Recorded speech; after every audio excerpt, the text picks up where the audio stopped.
Bonjour à tous, c'est Chronos, bienvenue dans la caverne de l'oracle. Alors, aujourd'hui, présentation d'oracle des visions de Ciro Marchetti. Donc, Yvette m'avait offert le Encore Tarot et je me suis dit, oh, j'ai un oracle qui va aller avec du même auteur. Donc, je me suis fait plaisir. L'oracle des visions. Dans ce coffret, vous découvrirez 52 cartes dont l'imagerie victorienne, carnavalesque et théâtrale offre des perspectives originales de lecture intuitive et visionnaire. Ces scènes inspirantes vous encourageront à mettre de côté les idées préconçues et à vous ouvrir à de nouvelles façons d'appréhender votre choix et vos décisions. Dans le livre d'accompagnement de 146 pages, Ciro Marchetti propose son interprétation personnelle ainsi que ses méthodes de tirage, tout en faisant la part belle à une lecture libre et inspirée, en fonction de votre sensibilité et de votre intuition. Né en Italie, l'illustrateur Ciro Marchetti a étudié les beaux-arts à Londres et s'est spécialisé dans les créations fantastiques. Après avoir travaillé en Europe et en Amérique du Sud, il a créé sa propre agence de design à Miami et enseigne l'art numérique à l'Institut d'art de Fort Lauderdale, où il organise des ateliers et des conférences. Il est l'auteur et l'illustrateur de nombreux coffrets best-sellers. Alors je confirme, il a fait beaucoup de jeux. Boîte en cloche, bonne qualité. Donc bon, je le présente plus, hein, cet auteur. Il fait beaucoup de jeux hyper connus. On reconnaît sa patte graphique. Boîte en cloche toute simple. Il n'y a pas de petit pochon, mais ce n'est pas nécessaire puisque la boîte protège bien. L'oracle des visions, petit guide en noir et blanc. Vous avez à chaque fois en dessous le mot-clé croyance et foi, par exemple. La foi doit être appliquée avec raison. Quand la foi devient aveugle, elle meurt. Donc là, Mahatma Gandhi. Sympa, le premier truc que je prends, c'est Gandhi. Ça, c'est un signe. Alors, vous avez une petite phrase sur le côté qui vous présente la carte. Alors, je vais vous lire la carte 20. Le concept de cette carte est le même que ceux des cartes de la foi dans mes tarots. Une sélection de symboles religieux représente une gamme de croyances. L'ironie de ce dénominateur commun est tragique. Avec tant de souffrances infligées en leur nom, les religions ont bien des choses à se reprocher. Le bandeau représente la foi aveugle que de telles religions exigent de leurs adeptes, mais également l'aveuglement qu'elles montrent souvent envers les croyances des autres. Tout cela est posé sur l'arrière-plan rouge de l'évolution darwinienne, faisant ressortir les différents symboles dorés. Contradiction ironique pour montrer que le dénominateur commun de l'humanité est partagé par toutes les religions et pour leur ajouter à tout un point d'interrogation. Alors, c'est la carte 20. Je vous montre la carte 20. Donc, vous avez en haut un petit logo. Carte 20. Et là, vous avez toutes les religions, vous voyez. Vous avez l'évolution tout en bas. Et vous avez les yeux bandés, la foi aveugle. C'est légèrement pelliculé, donc il y a des reflets. J'essaierai de vous montrer le jeu quand même exposé à la lumière parce qu'il y a des très belles couleurs. Mais en même temps, je ferai un petit basculement avec ma main pour éviter que vous ayez trop de reflets. Le livre est sympa. Au début, l'auteur nous dit, voilà, moi, je veux que vous fassiez de la lecture libre et intuitive avec ce jeu. Donc, je n'ai pas été classé ça en différentes catégories. Je vous laisse interpréter comme vous voulez. Et en même temps, à l'intérieur, il y a des mots-clés, si vous avez besoin, voilà, pour vous aiguiller. Et vous avez la description ici. Et je trouve que c'est intelligemment écrit. Voilà, donc ça, c'est appréciable. Moi, j'aime les jeux intelligents. J'aime les jeux qui font réfléchir et qui poussent à l'introspection. Donc ça, c'est mon dada. J'aime ça. Ensuite, le préface et les cartes. Voilà, donc il ne s'est pas trop étendu en fait sur ça. Et ensuite, il propose des tirages, j'ai l'impression, à la fin. Interprétation 1, interprétation 2. Travailler les associations de cartes. Voilà. Le contexte de son voyage jusqu'ici. Oh, il y a beaucoup de choses, les amis. Moi, je vous montre le jeu. Voilà, c'est une pépite. Et je vais le combiner avec le Encore Tarot. J'ai 2 tarots de Ciro Marchetti. J'ai le tarot doré et j'ai le Encore Tarot. Voilà, donc je vous montre. Bonne qualité de carte, grand format, format oracle, donc des grandes cartes, tranches dorées. Alors ça, je suis pas fanat, mais bon, c'est pas grave. Et au pire, comme le contour est noir, on peut aussi, là, vous voyez, endroit envers le contour est noir, on peut mettre du noir sur les tranches. Je sais pas, j'ai jamais essayé de le faire. J'ai un peu peur de pourrir un jeu en le faisant. Mais si je devais le faire sur un jeu, celui-ci pourrait s'y prêter. Voilà, les tranches sont noires.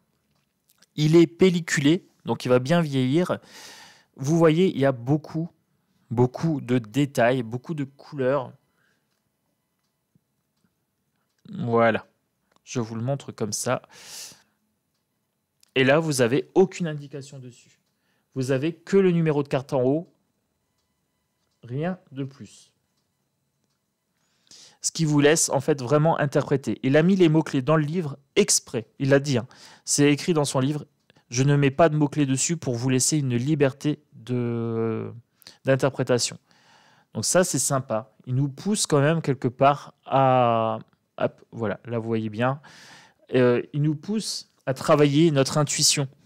Et moi, c'est ce que j'attends d'un jeu de cartes, ce qui me laisse interpréter comme j'ai envie. Voilà.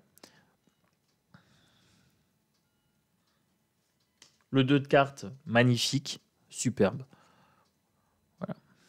Ça, c'est typique Ciro Marchetti. Il y a souvent ce bouffon vénitien, un petit peu ce masque. Regardez comme c'est beau. Alors moi, j'adore. Hein. C'est vraiment... c'est du grand art. Voilà, c'est du grand art, tout simplement. Je vous laisse profiter des images un petit peu en silence. Et on se retrouve à la fin de présentation pour faire un petit tirage intuitif. Je lirai une carte et je vous montrerai la carte.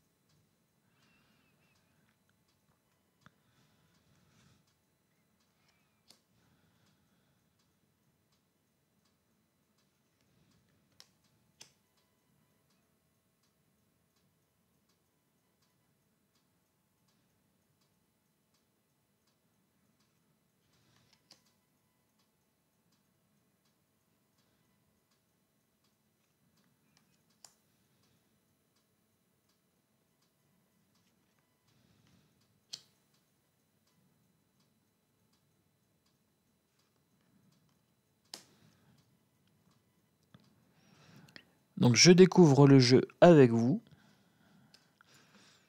Je n'ai pas encore lu le livre. Voilà. Donc l'interprétation sera faite vraiment de façon intuitive pour une carte. Et ensuite, j'irai voir dans le livre. Voilà. Pour voir si ça colle ou pas. En sachant que le livre, on nous invite fortement à nous décoller de ce livre. Je vais prendre celle-ci. Elle m'inspire bien. Voilà.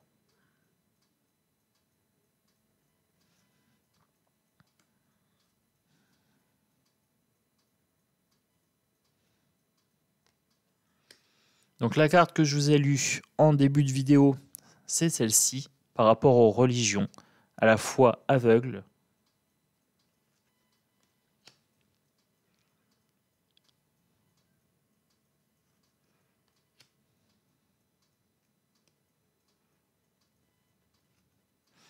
Vous me direz en commentaire si ce jeu vous plaît, voilà, si le graphisme vous plaît. Après Ciro Marchetti, c'est bien d'avoir une collection de lui. Hein. Voilà, je pense qu'on peut s'inspirer de son travail et vraiment intégrer son univers, sa façon de voir les choses. Et du coup, ça devient beaucoup plus facile après sur le long terme. Là.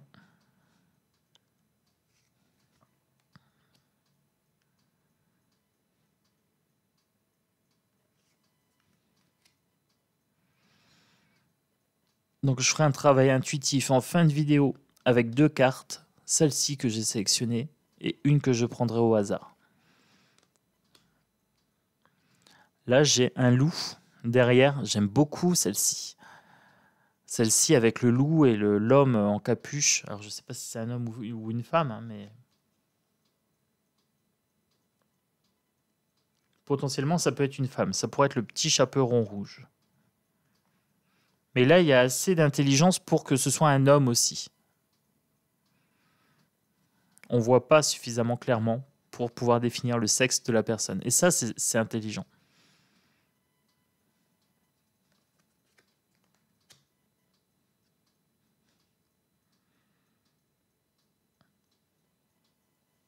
Donc là, c'est une ballerine, ici.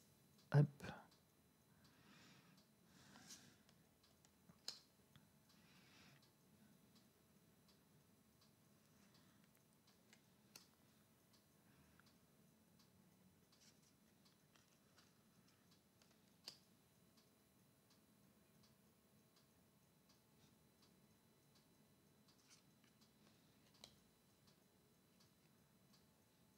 Alors, je fais exprès de basculer un peu les cartes pour que vous voyez les teintes, hein, et les détails.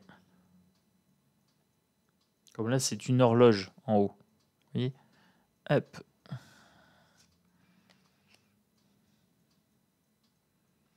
Là, on a quelqu'un qui fait un câlin à une colombe lumineuse. Voilà. On voit bien la colombe, mais vous voyez, avec le reflet, ici, on ne voit pas forcément. Hop.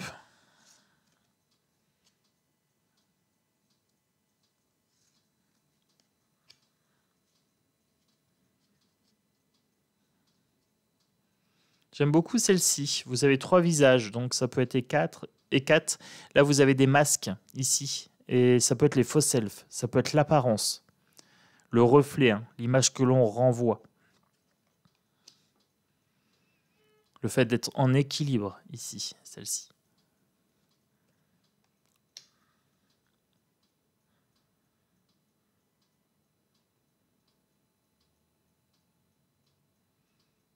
Donc là, on a une dame un petit peu hautaine avec une mouche. Je ne sais pas si on voit bien, mais on voit pas bien avec le reflet. Comme c'est un peu pelliculé, c'est pénible. Moi, c'est pour ça que j'aime bien les cartes mat. Hein. Mais bon, je vais pas me plaindre, ça va bien protéger le jeu. Donc, Puis normalement, quand on tire les cartes, on les tire pas comme ça, face à la lumière, face à la caméra. J'aime beaucoup celle-ci. Elle me dérange en énergie, mais en même temps, je la trouve jolie.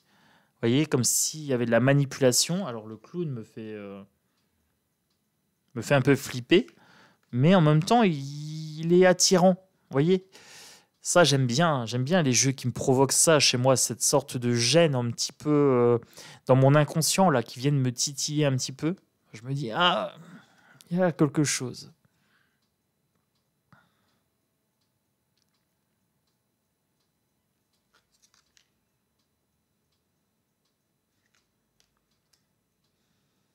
Et je me rends compte qu'on les voit bien là. Donc si jamais vous n'avez pas bien vu avec les reflets, regardez à ce niveau-là, regardez la vidéo une deuxième fois et à ce niveau-là, on les voit peut-être mieux. C'est plus petit, mais il y a moins de reflets.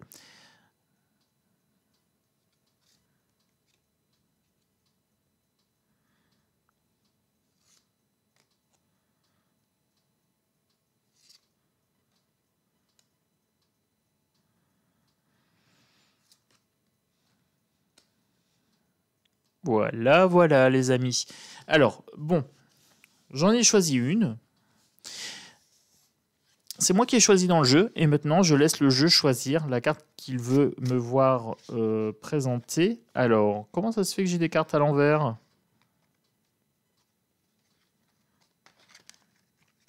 Ça y est, mon jeu me fait déjà des facéties. Alors, allons-y. Montre-moi, mon cher jeu, oracle des visions, s'il te plaît, montre-moi une carte que tu as envie de présenter au monde. Voilà, celle-ci. Allez. Ok, ok. Donc du coup, je vais bien regarder le détail. Là, j'ai un puzzle. J'ai une dame masquée qui est en train de faire un puzzle de son visage sans le masque. J'ai un chat qui est en train de jouer avec les pièces. Donc on me parle de jouer, de se reconstruire. Il y a des ballons, il y a des montgolfières avec des pièces, il y a des pièces qui s'envolent, il y a des choses qui sont accessibles ou pas. Il y a un pont. Alors le pont, la barricade, ça peut être le fait de se reconstruire, de passer d'un côté à l'autre. Il y a du mouvement. C'est la carte 46. Voilà. Alors, je vous montre. Je la mets ici. Et là, il y a toutes des petites pièces et tout ça. Donc, pour la 46, connexion, rassembler les pièces, arriver aux conclusions.